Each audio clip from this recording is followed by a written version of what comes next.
নমস্কার। এখন আমার নিবেদনে রয়েছে কবিগুরু রবীন্দ্রনাথ ঠাকুরেরই লেখা কবিতা লুকোচুরি। আমি যদি দুষ্টুমি করে চাঁপার গাছে চাঁপা হয়ে ফুটি, ভোরের বেলা মাগো কচি পাতাই করি লুটোপুটি। তবে তুমি আমার কাছে হারো, তখন কি মা চিনতে আমায় পারো? তুমি ডাকো, খোকা কোথায় ওরে? আমি শুধু আসি চুপটি করে।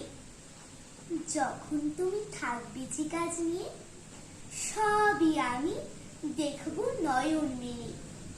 স্নানটি করে চাঁপার তলা দিয়ে আসবে তুমি পিঠেতে চুল ফেলে।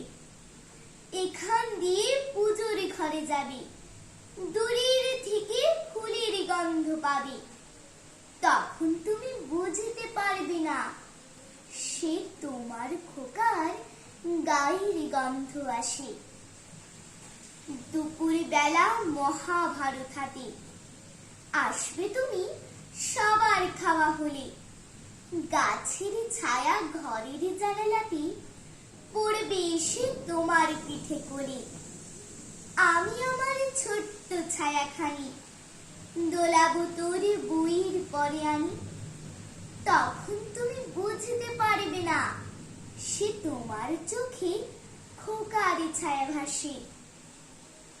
সন্ধেবেলা প্রদীপ খানি জেলে যখন তুমি যাবে গোয়াল ঘরে, তখন আমি ফুলের খেলা খেলি। টুক করে মা পড়ব ভুঁয়ে ঝরে। আবার আমি তোমার খোকা হব, গল্প